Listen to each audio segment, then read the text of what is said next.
para fazer as coisas, tá ligado? Eu me viro, macho. E aí eu fiquei com aquele negócio na minha cabeça e falei assim, velho, e eu comecei a me ver. E parece que eu lembrei de mim quando eu era pequeno, que eu queria estar dentro da igreja. E aí ontem eu estava conversando com um dos filhos da casa aqui, e a gente batendo um papo gostoso aqui. Algo nasceu dentro do meu coração. Porque a Bíblia declara que muitos são chamados. Pô, olha, qual é teu nome? Tu que está com a camisa do Lilo aí? Pronto, Yasmin, olha, chamar. Tá ligado? Imagina comigo, tu tá parado em um lugar, alguém gritar o teu nome. Ah, chamou. Tua Bíblia está dizendo que Deus chama muita gente. Mas ele diz que poucos são os escolhidos, ou seja, imagina comigo tu ir na feira, pegar tudo que tem lá. Só que das coisas que tu pega, poucas coisas de fato tu come. Ou seja, você escolhe o que vai comer. Você está comigo? Então, escolha é uma parada diferente. Então, eu queria falar sobre como isso começa. E nessa quinta-feira, é a primeira quinta-feira de algumas, eu quero falar de como isso começa. Então, eu comecei, hoje, no meu trabalho, eu comecei a debulhar essa mensagem dentro do meu coração. Eu falei, Senhor, eu preciso entender o que tu quer falar comigo primeiro. E a primeira pergunta que eu queria trazer ao meu espírito, ao Senhor nessa noite é: como podemos saber se nós somos os escolhidos de Deus para um propósito? Porque veja bem, Ele chama todo mundo, Kaique. Eu me recordo de um tempo onde as irmãs do centro de oração, com aquele copo bonito, lembra, pastor? Chegava e profetizava para a gente, dizia: tu é isso. Tu acordava no outro dia e falava: olha, eu sou isso. Eu sou isso.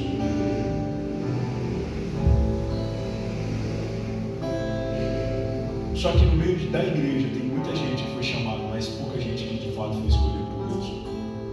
Você está comigo nessa noite? Então eu quero facilitar o teu caminho. Ninguém disse para mim se eu era chamado ou escolhido, mas eu quero facilitar para você. Então, nós vamos ofertar no final, porque nós entendemos que tem que haver um selo sobre essa palavra. Aleluia. Tu vai selar essa palavra como oferta no final, porque tu vai acreditar nisso. Eu quero fazer você. Então a primeira coisa que nós precisamos entender é onde está a nossa origem. Tá ligado? A primeira coisa que eu preciso entender é onde de fato eu nasci. Então eu não sou o fruto das escolhas e nem daquilo que meu pai e a minha mãe fizeram. Está comigo?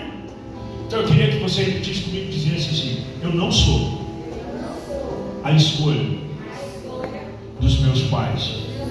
Fala: eu não sou fruto dos meus ambientes.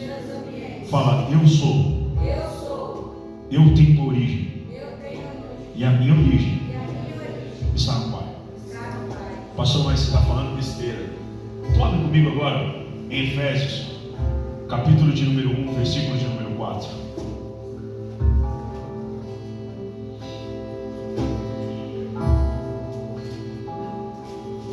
Diz assim: como também nos elegeu nele antes da fundação do mundo, para que fôssemos santos e irrepreensíveis diante dele em amor. Então, o primeiro elo de escolha de Deus, a primeira esfera onde eu sou gerado, Lucas, é do Espírito de Deus. Então, eu sou a manifestação daquilo que nasceu em Deus primeiro. Você está comigo nisso? Por quê? Porque a Bíblia vai dizer uma outra verdade. E eu queria que tu abrisse comigo em Jeremias, capítulo de número 1, versículo de número 5, que diz o seguinte: antes que te formasse no ventre, eu te conheci, e antes que saísse da madre, te santifiquei, e as nações eu te dei por profeta. Então, Kaique, eu não sou o fruto dos relacionamentos, eu sou o fruto da escolha de Deus. Tu sabia disso, que tu é o fruto da escolha de Deus. Então ele está dizendo que ele te conhece melhor do que o teu pai, que a tua mãe, porque ele te conhecia nele. Eu descobri recentemente que você não venceu uma corrida de espermatozoides. Não houve competição, porque recentemente a ciência descobriu que o óvulo é quem escolhe o espermatozoide, ou seja, alguém te escolheu. Você não é fruto do acaso nem da escolha dos homens. Você é a escolha de Deus. Pastor, mas Deus me chamou, me conhecendo do jeito que Ele me conhece. Ele sabe dos meus problemas, Ele sabe dos meus pecados, das minhas falhas, mas Ele te gerou. Aleluia. Ele te escolheu nele. Você consegue entender isso essa noite? Então você pode repetir comigo: eu sou o fruto de uma escolha em Deus. Você pode dar uma salva de palmas por isso essa noite? Você é isso. Então, aquilo que o mundo está tentando imprimir na gente, que a gente é fruto daquilo que a gente sente, não. Eu sou fruto de uma escolha nele. Eu nasci nele. Porque tudo que é material primeiro nasceu em espírito. É como uma canção. Eu ministro isso para quem é músico. Eu falo muito sobre isso. A música, ela é uma parte da criação de Deus. Tá? Tu sabia disso? Primeiro ela nasce num campo espiritual. Ela não existe até que alguém coloque para fora. Sabe o que é isso? Bara de Deus. A palavra bara significa formar a partir do nada. Então quer dizer que não existe até que alguém manifeste. Lembra o haja de Deus? Se você manifestar aquilo que está dentro de você, há um poder de criação. Com a sua criatividade, não é tua, foi Deus que te deu. E o mundo quer apagar isso. Por isso eu amo pessoas autênticas. Sabe o que é isso? O mundo chama de rebeldia contra. Eu chamo de autenticidade daquilo que Deus nos chamou para ser. Por isso, no mundo de hoje, a gente não pode ser simplesmente a cópia de alguém. Nós somos uma criação perfeita. Tu crê nisso? Está aqui comigo, Kaique? Está comigo, Lucas? Tu é a criação de Deus. Aleluia. Segundo ponto, nós fomos criados com um propósito. Olha só, a Bíblia diz que há 2 livros no céu. Há um livro chamado Livro da Vida, e há um outro livro que é a vontade de Deus sobre nós. Pastor, mas o que você está dizendo? Há um livro que é escrito por você mesmo. O teu livre-arbítrio escreve esse livro. Por isso, naquele grande dia, Deus vai abrir os 2 livros e vai olhar, vamos dizer, se ele trilhou o meu caminho, se ele trilhou o dele até aqui. Por isso, naquele grande dia, vai ter muita gente dizendo: Senhor, nós pregamos em teu nome, nós fizemos coisas. Ele vai dizer: aparta de mim, que não te conheço. Porque você trilhou uma vida pautada em você mesmo. Por isso, todo ser que é chamado e criado com um propósito precisa entender qual é o propósito da sua criação primeiro. A Bíblia declara aqui no livro de Gênesis, capítulo de número 1, versículo de número 26, Deus criou o homem para um propósito. Olha comigo, verifica isso, olha, sonda isso. Diz o seguinte: e disse Deus: façamos o homem à nossa imagem. Primeira coisa que Deus criou o homem é para estabelecer alguém que fizesse na terra como Ele faz. Você está comigo? Então a primeira coisa que Deus estabelece é algo que transmite a sua presença. Esse é o propósito original. Só que, porém, com o pecado e com a nossa vida pregressa, a gente perde o brilho do Espírito. A Bíblia declara que Adão brilhava. Eu não vejo isso, mas alguns dizem isso. Mas eu não acredito que Adão brilhava, porque a Bíblia não fala isso. Mas eu fico imaginando um homem caminhando sobre o jardim, caminhando sobre a terra. Imagina comigo, eu e você, indo comprar pão, presença de Deus. Indo abastecer o carro, presença de Deus. Indo no mercado, presença de Deus. Indo no vizinho, presença de Deus. Indo em qualquer lugar, presença de Deus. Estou no trabalho, presença de Deus. Pastor, eu estou no banheiro, presença de Deus. Não importa o lugar, você é a manifestação da glória do Eterno. Então a primeira coisa que Satanás tenta tirar de você é a imagem e semelhança, a expressão de Deus na terra. Por isso ele nos confunde. Por isso, quando a gente pega, a primeira coisa que quer fazer é o quê? Sair da presença. É o DNA de Adão latente. Lembra, pastora, quando... Olha, eu sempre falo isso aqui na igreja. Eu falo, velho, pecou, vem para a igreja. Deu ruim lá fora, vem para a igreja. Sabe por quê, Lucas? Porque quando der ruim lá, a Bíblia não diz que Deus deixou de se relacionar com alguém que pecou. Porque Ele desceu na mesma hora, no mesmo lugar, para quê? Estabelecer contato, dizendo, filho... Sabe qual é o engraçado? A gente não vem para esse lugar, mas fica ouvindo os passos de longe. A gente sabe o horário da oferta, a gente sabe o horário da música, a gente sabe o horário de tudo dentro da igreja.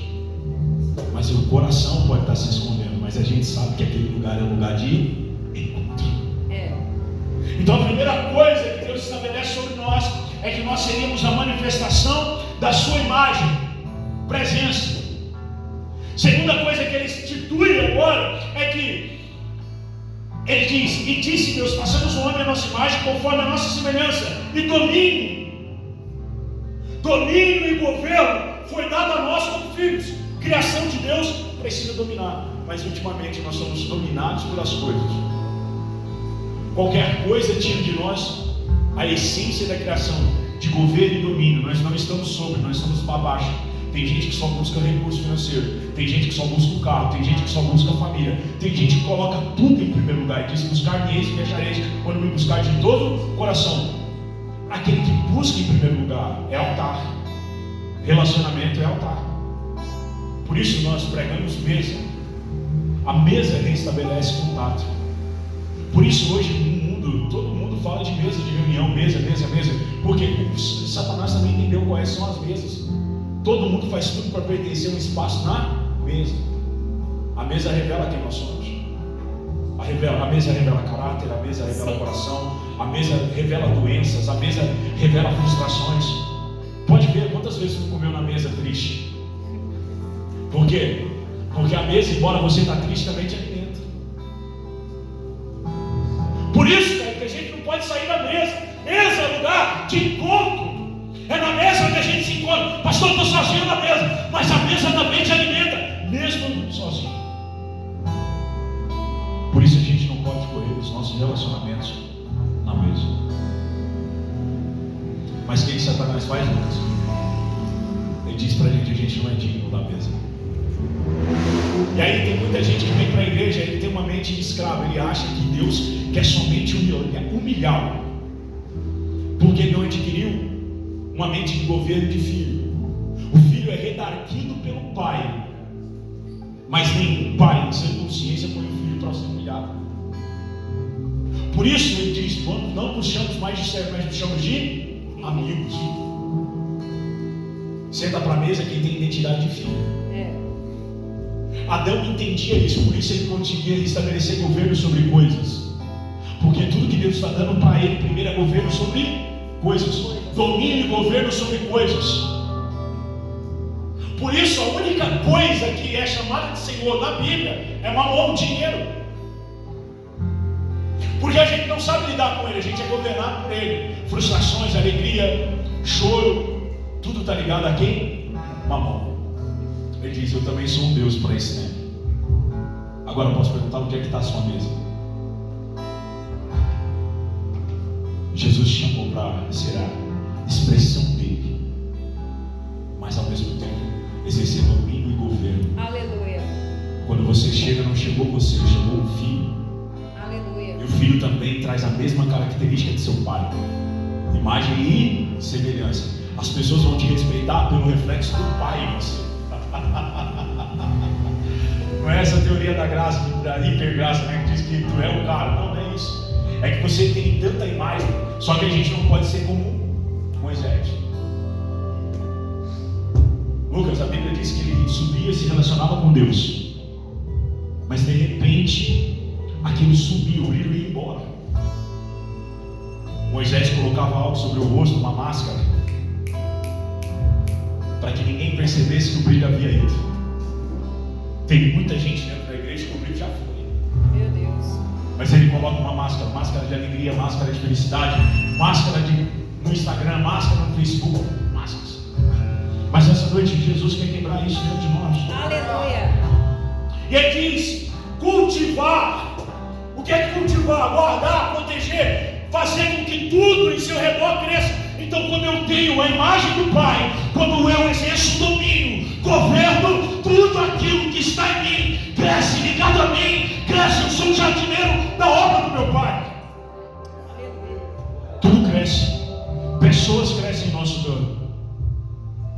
Tu já tentou matar capim? Já tentou, pastor? Capim brota do nada, mano. Uma chuva, velho. Mas sabe o que é isso? É uma demonstração de cuidado. Só que a gente tem que aprender que onde nós fomos enxertados. E nessa noite eu estou falando de cenários ruins dentro da nossa própria casa. Talvez você foi enxertado nessa família ruim, porque você vai ser a remissão dela. Uau. Tá ligado? Jesus, a Bíblia diz que Deus visita a geração dos pais na onde? Nos filhos. Se ele visita, é que ele está achando alguém na família que foi remido pelo poder do Espírito de Deus, pelo sangue. Então, alguém na minha família aceitou Jesus, ele quebra todo o principado de prosperidade, aquilo que ia continuar perpetuando pela família. Por quê? Porque me encontrou. Eu sou um filho. A exemplo disso, eu sou o primeiro pastor da minha família. E eu declarei sobre a minha casa que vão vir outros pastores a partir de mim. Não acabou, irmãos. É o começo, a partir de que nós entendemos que nós somos. Aleluia. Quem dera eu tivesse esse prazer de ter os meus filhos todos dentro da presença e preservando as suas características, mas amando Jesus. Quando ela começou a falar, meu pai me ensinou, eu disse, é isso. Porque depois que Adão sai do campo, depois que Adão sai do jardim, a única coisa que fica dentro de Caim e Abel é o ensinamento de seu pai. Noé morre, alguém na descendência continua fazendo aquilo que o pai fazia. Se o legado morre em nós, é legado de Absalão, pessoas que erguem episcopos para si mesmo, obeliscos para si mesmo, memoriais de honra para si. E não, Deus quer quebrar isso, dizer não, eu quero construir legado sobre a tua história. Aleluia. Então repete comigo, governo e domínio. Governo e domínio. Fala, governo e domínio. Governo e domínio. É o que Deus tem reservado para É o nós. que Deus tem reservado para nós. Só que para tudo isso cumprir, você vai ter oposição. Você está comigo nisso? Está preparado para a guerra? Por isso eu queria que você abrisse sua Bíblia comigo em 1 de Pedro, no capítulo de número 5.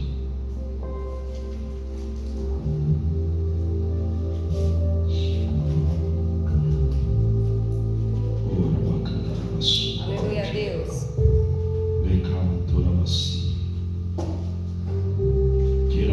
aleluia, Espírito Santo.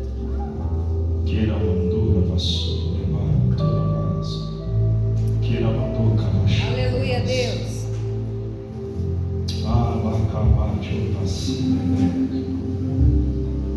Versículo 8 e 9 diz o seguinte.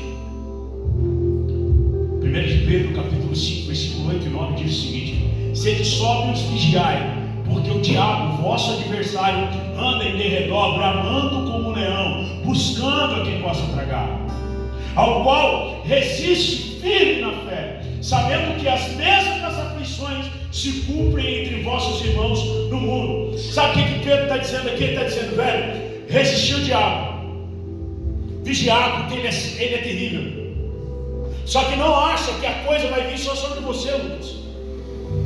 Porque tem gente que acha que a aprovação é só dele.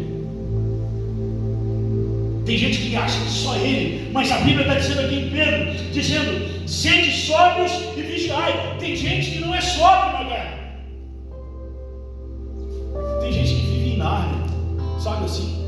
Entra dentro do armário e fica lá. Ele esquece do universo, ele esquece de tudo. Ele esquece que ele está numa guerra. E aí quando tem um problema, o que ele faz? Ah não, Deus me esqueceu, Deus me abandonou. Mas Pedro está dizendo, não sente sóbrio, porque vai acontecer uma coisa aí. Porque isso aí não é só de você. Todo mundo passa pelo dia mal. Todo mundo passa pelo dia mal. Aí eu queria que tu abrisse comigo em Efésios, capítulo número 6. Versículo de número 10 e 11.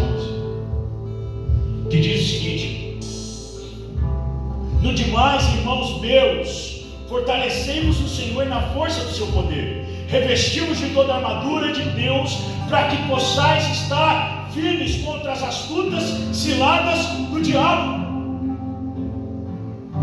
Olha o que ele diz no versículo 10: nos demais, fortalecei-vos no Senhor e na força do seu poder. Ele não está dizendo que sou eu quem tem a força em mim mesmo. Ele está dizendo que tudo que nós precisamos de fortalecimento e de força vem de onde? Vem de Deus. Posso perguntar de onde é que você tem buscado? Eu sempre falo isso, parece até clichê, mas tem muito crente nesse tempo de hoje que busca força, revigoração de Reels do Instagram, de TikTok. Tem muita gente que fica procurando de status em status uma palavra que o alimente. Aí tem outros que vão aos extremos. O que eles fazem? Entram nas lives. Mas se você pede para esse crente vir orar para você, pergunta para ele se ele tem um versículo de pó, que é um versículo que ele se apega para um dia mau. Não tem. Eu me recordo que por várias vezes na casa de recuperação, quando eu ia falar com os meninos, velho, eu chegava para os meninos assim, pastor, eu falava assim, e os meninos sabem de versículo de pó, velho, textos e textos de Bíblia, e eles falavam. Eu dizia, tá bom, e por que tu caiu? Pastor, a carne é fraca, né? Eu falei, pois é, então quer dizer que o versículo que tu decorou não serviu de nada. É só uma informação. Tem gente que fala isso para mim, pastor, olha, a carne é fraca, mas desde quando ela é combustível para o teu pecado? Porque a Bíblia diz que a carne é fraca, mas o Espírito está pronto. Agora, eu posso fazer uma pergunta e vai me responder sinceramente. Quantas vezes você foi lá no açougue e a carne falou contigo? Qual foi o dia que tu falou com ela e disse, hoje eu não estou com colchão mole não, estou meio duro. Olha para alguém e diz, a carne não fala nada. Não fala nada. Ou você está ouvindo demais a tua emoção, ou você tem que nessa noite, a partir de hoje, começar a ouvir o Espírito Santo. Aleluia. Ele é uma voz dentro de você, ativa, dizendo, filho meu, eu estou te chamando para algo novo, lavacavassura, bacia. Você acha que aquela vontade de buscar o Senhor de uma forma mais intensa é a tua carne dizendo, não, é Jesus dizendo, filho, eu estou estabelecendo contato com o teu Espírito, e se o meu Espírito testifica o teu Espírito, eu estou te chamando para um novo tempo. Resista às ciladas do teu inimigo. 1 Coríntios, aliás, 2 Coríntios diz o seguinte, carta de Paulo aos Coríntios. Espírito de Deus, irmão, eu tenho que me segurar quando eu ouço esses caras tocando.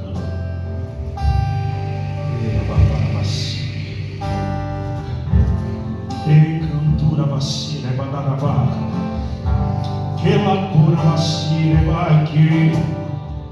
Porque as armas da vossa milícia não são carnais, mas sim poderosas em Deus para a destruição das fortalezas. Tem fortaleza, tem resistência. Fortaleza é um lugar que resiste a outro.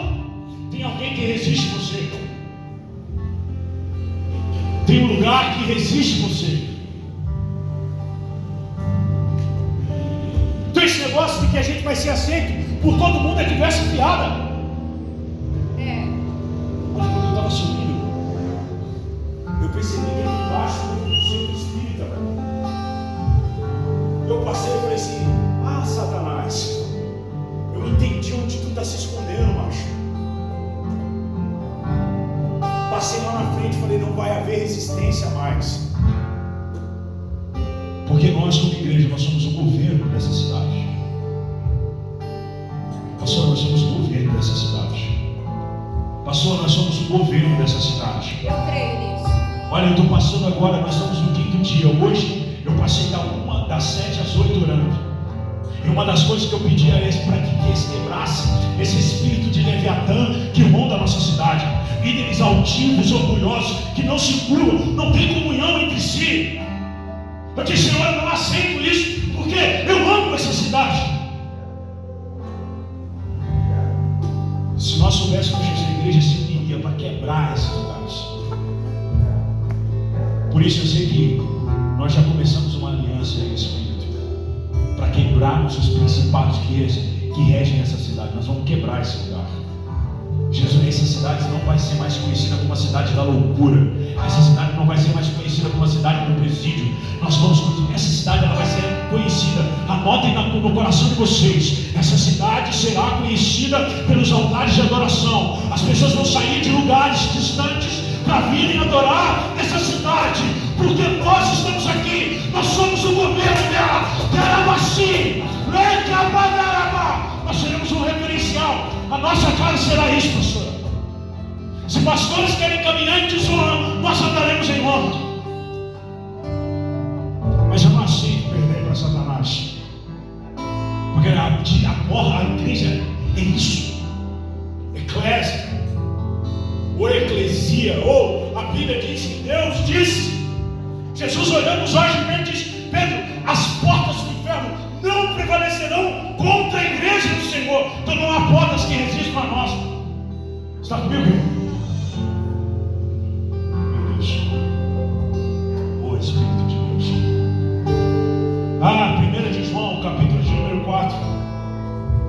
O Espírito de Deus.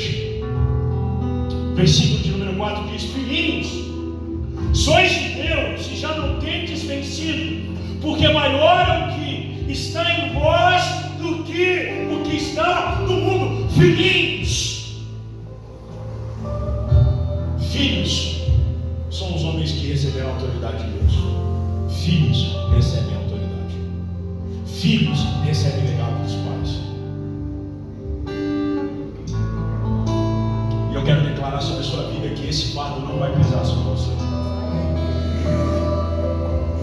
Está ligado?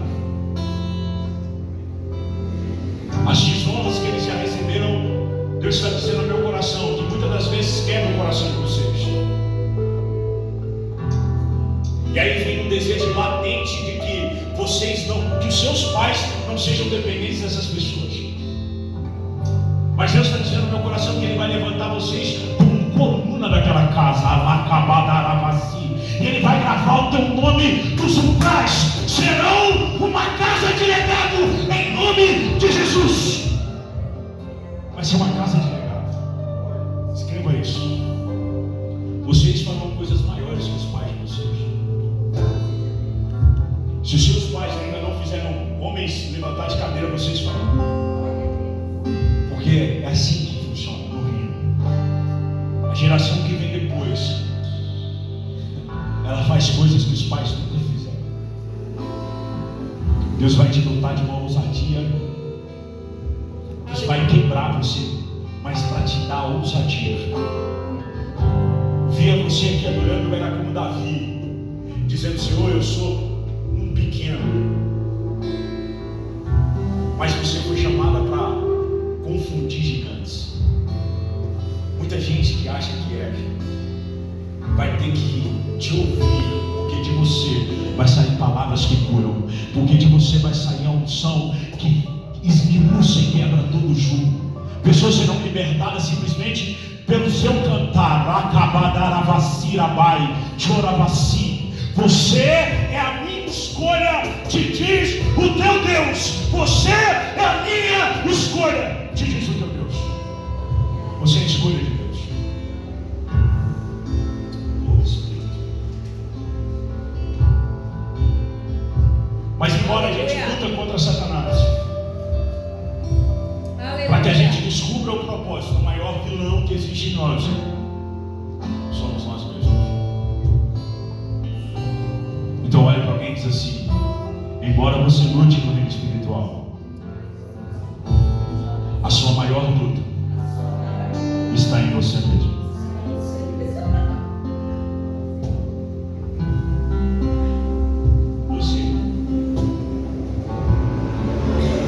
Efésios 6:2 diz: não tem que lutar contra a carne e contra o sangue, mas contra as obras espirituais da maldade. Primeira coisa é aquilo que eu luto fora, que quer estabelecer um governo contra, não é carne. Então a gente fica procurando, Lucas, alguém para culpar pelas nossas dores. Ontem eu estava aqui, eu estava falando com meus filhos, eu disse para ele: velho, eu sei que tudo isso que aconteceu em algumas áreas da minha vida foi responsabilidade minha. Então a gente fica procurando muita gente para culpar, quando na verdade, se você não tivesse feito, se você tivesse notado os sinais que Deus dá,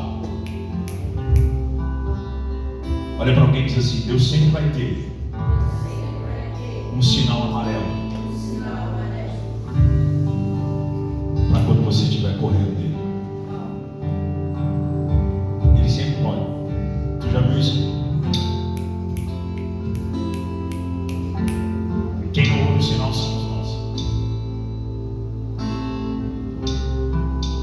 Você está comigo nessa noite? Abre comigo em Gálatas, capítulo de número 5.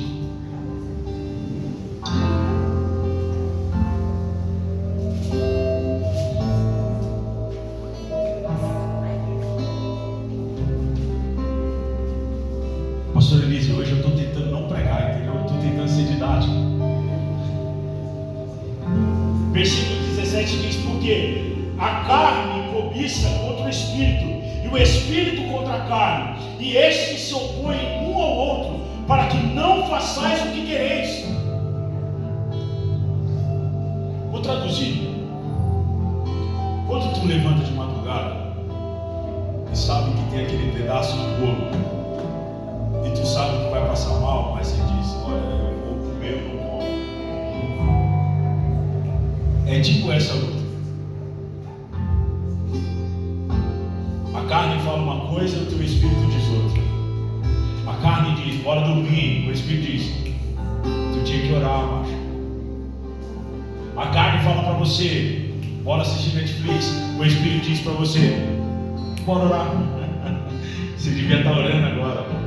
E aí, de repente, não sei se acontece com vocês, quando você está lendo alguma coisa, chega lá uma notificação no celular da Bíblia. Tu já viu isso? No meu caso,